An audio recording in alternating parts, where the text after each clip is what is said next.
नमस्कार, जय Hind. Ice Hindi channel से मैं हूं प्रदीप, आपका बहुत बहुत स्वागत करता हूं। दोस्तों 66 बीपीएससी प्रीलिम्स के लिए ये हमारा 5वां एमसीक्यूज प्रैक्टिस सेट है और आप इसका पीडीएफ भी डाउनलोड कर सकते हैं। वीडियो के डिस्क्रिप्शन में लिंक दिया गया है। चलिए शुरू करते हैं। इसमें हमारा पहला क्वेश्चन है, निम्न यूरोपीय शक्तियों ने भारतीय व्यापार में समय समय पर प्रवेश किया। आप जानते हैं सबसे पहले कौन आए? पुर्तगाली, फिर आए डच और फिर आए अंग्रेज और फिर आए फ्रांसीसी। पुर्तगाली भारत में सबसे पहले आते हैं और सबसे लास्ट में जाते भी हैं। ठीक है, अब यहाँ पर आप इसके बारे में कुछ देख लीजिए। सबसे पहले यहाँ पर देख रहे हैं कि 17 मई 1498 को कालीकट के प्रसिद्ध बंदरगाह पर वास्को डी गामा आया हुआ था और यहाँ पर हिंदू राजा जमोरी ने इसका स्वागत किया था। यद्यपि कि अरबों ने इसका विरोध भी किया था, क्योंकि अभी तक इस समय तक जो भारत का व्यापार था वो मुख्यतः किससे होता था? यहाँ पर जो अरब राष्ट्र थे, जैसे क्या सऊदी अरब, यूएई, ओमान, इनका, ठीक है, तो अरब कंट्रीज से मुख्यतः व्यापार भारत का होता था और इस हिंद महासागर के व्यापार पर या अरब सागर के व्यापार पर इनका एक अधिकार था। अब चूंकि पुर्तगाली आ गए थे तो अरबों को लगा कि अब हमारे व्यापार पर एक अधिकार नहीं रहेगा, क्योंकि अब इनसे प्रतिस्पर्धा होगी, कंपटीशन होगा। तो इस वजह से अरबों ने इसका विरोध भी किया था। बावजूद इसके जमोरी ने उनका स्वागत किया। अब यहाँ पर देखें तो पुर्तगालियों के बाद कौन आए? डच आए। 1593-96 के बीच में कॉर्नेलियस हाउटमैन के नेतृत्व में पहला डच अभियान पूर्वी जगत में आता है। ठीक है, और उसके बाद अगर बात करें तो कैप्टन हॉकिंस, यहाँ पर जो अंग्रेज है, वो हेक्टर नामक जहाज लेकर के यहाँ पर भारत आता है और बाद में वो जहांगीर से भी मिलता है। ठीक है, आगे देखें तो यहाँ पर फ्रांसीसी कंपनी की स्थापना 1664 में हुई थी और 1668 में उसने सूरत में पहली कोठी खोली थी। ठीक है, चलिए नेक्स्ट क्वेश्चन की ओर चलते हैं। निम्न में से किस अधिनियम के द्वारा भारत के गवर्नर जनरल को अध्यादेश जारी करने की शक्ति प्रदान की गई? भारत के गवर्नर जनरल को अध्यादेश जारी करने की शक्ति प्रदान की गई। तो आप जानते हैं चार्टर एक्ट 1833, जी नहीं, भारतीय परिषद अधिनियम 1861 बिल्कुल करेक्ट है।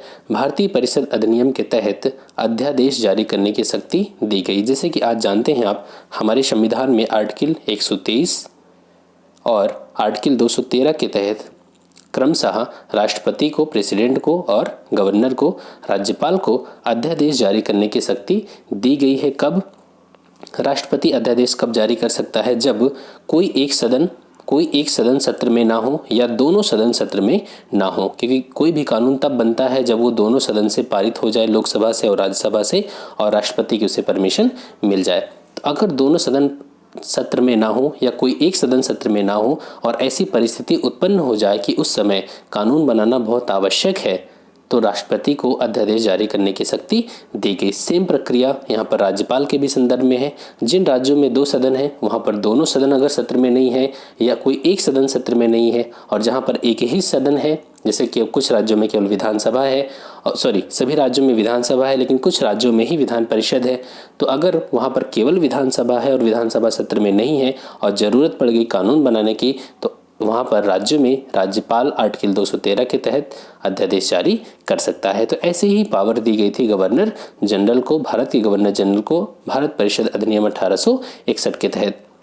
जो चार्टर एक्ट 1833 था, इसके तहत क्या किया गया? इस समय तक देखिए, जो 1773 का रेगुलेटिंग एक्ट था, इसमें बंगाल के गवर्नर को बंगाल का गवर्नर जनरल बना दिया गया। ठीक है, जब 1833 का चार्टर एक्ट आया तो इसमें जो बंगाल का गवर्नर जनरल था उसे भारत का गवर्नर जनरल बना दिया गया, और जब 1858 का अधिनियम आया तब 1858 में जो भारत का गवर्नर जनरल था उसे भारत का वाइसरॉय बना दिया गया। ठीक है, इतना क्लियर हो गया? ठीक, और यहाँ पर ध्यान से देखिए, इसमें लिखा गया है भारत के गवर्नर जनरल को अध्यादेश जारी करने की, मतलब वाइसरॉय को। ठीक है, तो 1861 का अधिनियम था।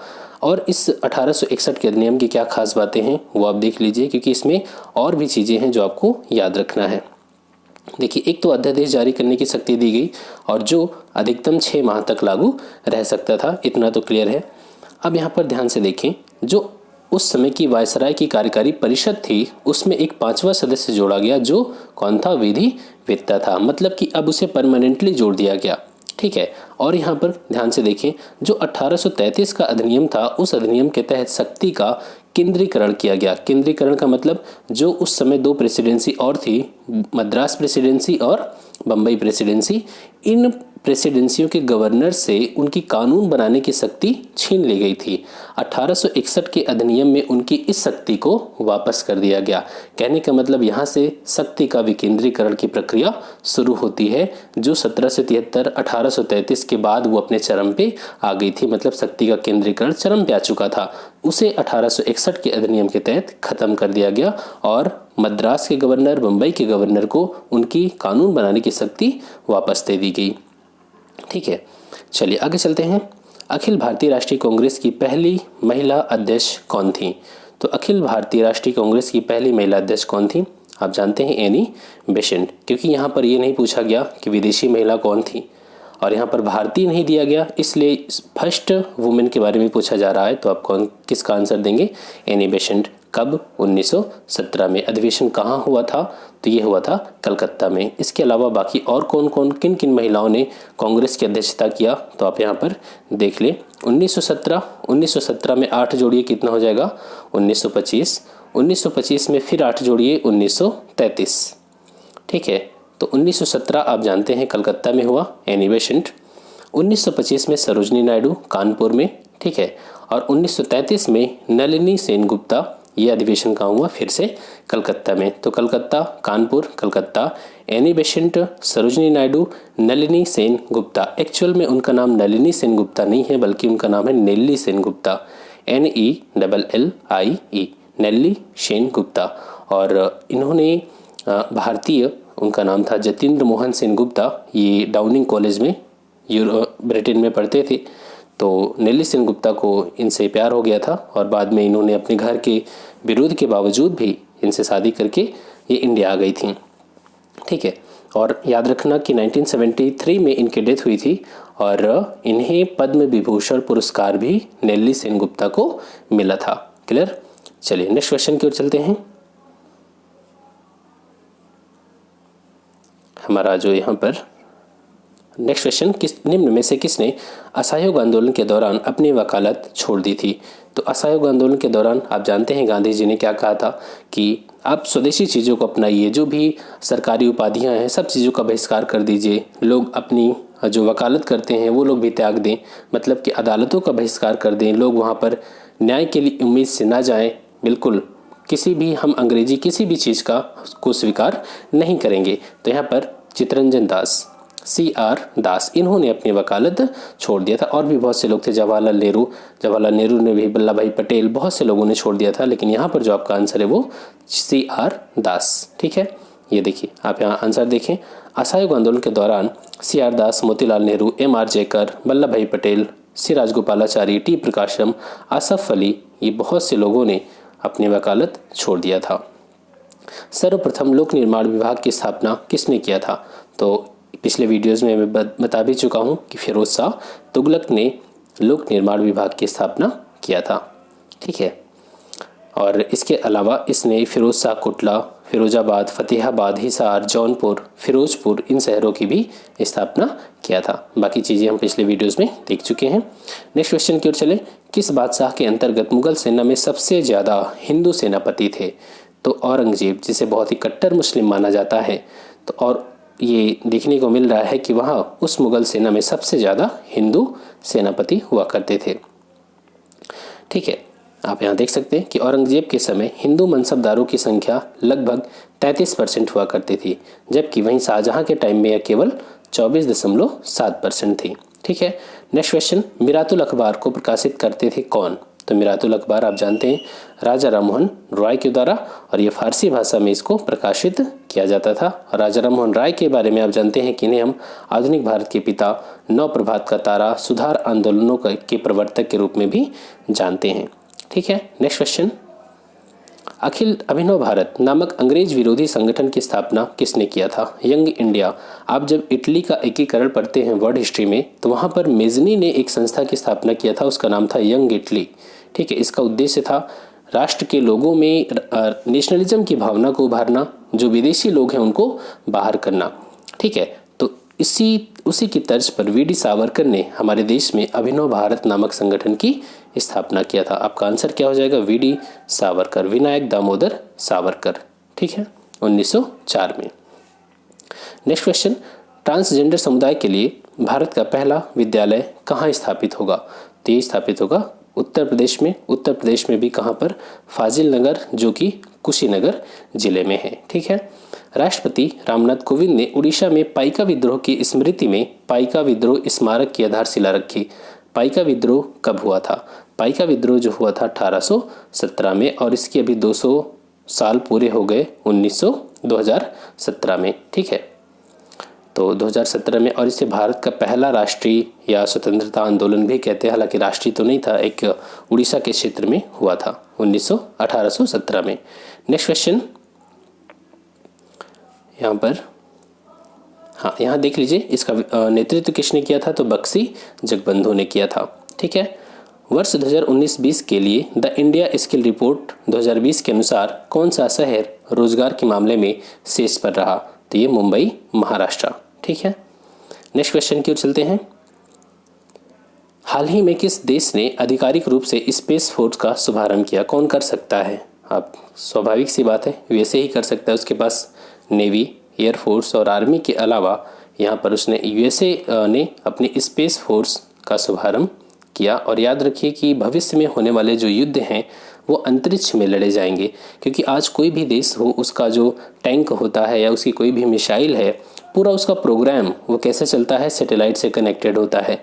और अगर आप किसी देश की सैटेलाइट को ख़राब कर देते हैं तो उस देश का कोई भी इंस्ट्रूमेंट काम नहीं करेगा, कोई भी उसका हथियार, कोई भी चीज़।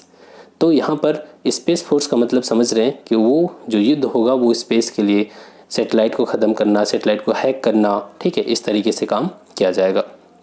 और इसी की वजह से भारत ने मिशन शक्ति के तहत एंटी सैटेलाइट मिशन, मतलब कि एंटी सैटेलाइट मिसाइल को भी टेस्ट किया, जो कि सक्सेसफुल रहा। आप मुझे बताएं कि एंटी सैटेलाइट मिसाइल को कब टेस्ट किया गया भारत के द्वारा? ठीक है, चलिए नेक्स्ट क्वेश्चन की ओर चलते हैं। हाल ही में वर्ल्ड इकोनॉमिक फोरम के द्वारा जारी ग्लोबल जेंडर गैप रिपोर्ट में भारत की कौन सी रैंकिंग रही? ग्लोबल जेंडर गैप रिपोर्ट, इसमें यह बताया जाता है कि किसी देश में महिलाओं और पुरुषों के बीच कितनी असमानता है, चाहे वो वेतन के स्तर पे हो या किसी और स्तर पे। ठीक है, तो कौन जारी करता है इस रिपोर्ट को? World economic forum. तो इसमें भारत की जो रैंकिंग है 112वीं रैंकिंग है, काफ़ी खराब स्तर की रैंकिंग है 153 देशों में। और जबकि शीर्ष देश कौन सा है? आइसलैंड। यहाँ पर शीर्ष देश आइसलैंड है। इसका मतलब ये है कि यहाँ पर लैंगिक असमानता बहुत ही कम है। जिसकी रैंकिंग जितनी नीचे है वहाँ पर असमानता उतनी ज़्यादा है। ठीक है, और इसके बाद आता है नॉर्वे, फिर फिनलैंड, मतलब कि जो नॉर्डिक कंट्रीज़ हैं यहाँ पर कम है। आगे चलते हैं। हाँ, आप यहाँ देख लें रिपोर्ट के आयाम क्या हैं, किन आधारों पर इस इंडेक्स को तैयार किया गया। शैक्षिक प्राप्ति, मतलब महिलाओं को शिक्षा प्राप्त करने का कितना अवसर मिला है, पुरुषों को कितना मिला है।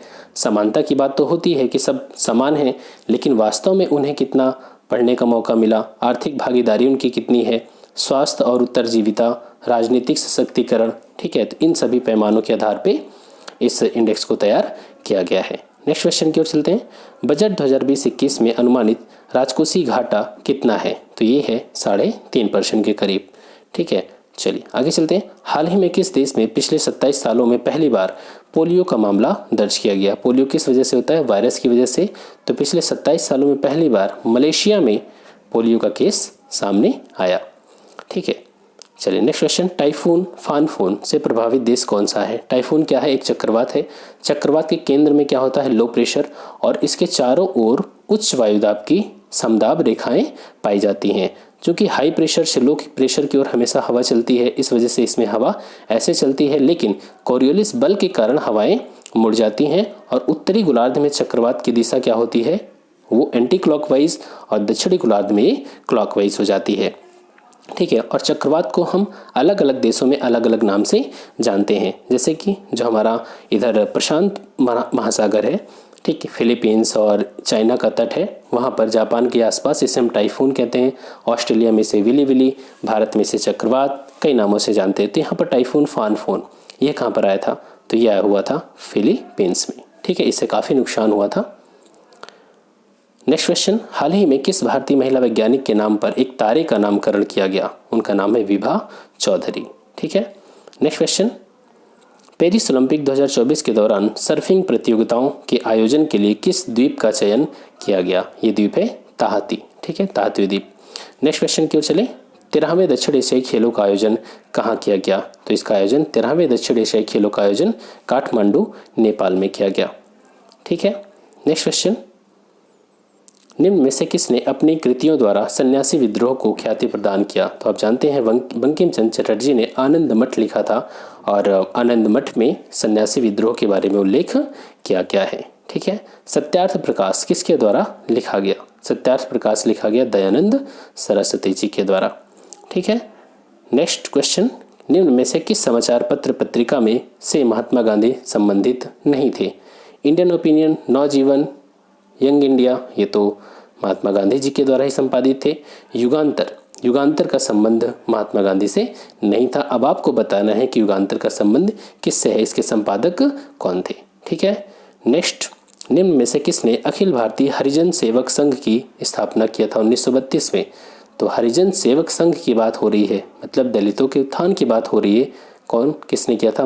मोहनदास करमचंद गांधी, मतलब MK गांधी। नेक्स्ट क्वेश्चन, 1885 में भारतीय कांग्रेस की स्थापना के समय गवर्नर जनरल या वायसराय, यहाँ पर थोड़ा टाइपिंग एरर है, ठीक है, यहाँ वायसराय होना चाहिए था। वायसराय कौन था? तो उस समय कौन था? डफरिन, क्योंकि कांग्रेस के द्वारा आलोचना भी की जाती है कुछ लोगों के द्वारा कि जो कांग्रेस थी वो डफरिन के दिमाग की उपज थी, क्योंकि उसमें वायसराय कौन था? डफरिन था। ठीक है, चलिए, यहाँ हमने 25 क्वेश्चन किया। आई होप कि आपको अच्छा लगा होगा और प्लीज़ आप कमेंट सेक्शन में ज़रूर बताना वीडियो कैसा लगा। Thanks for watching, keep smiling.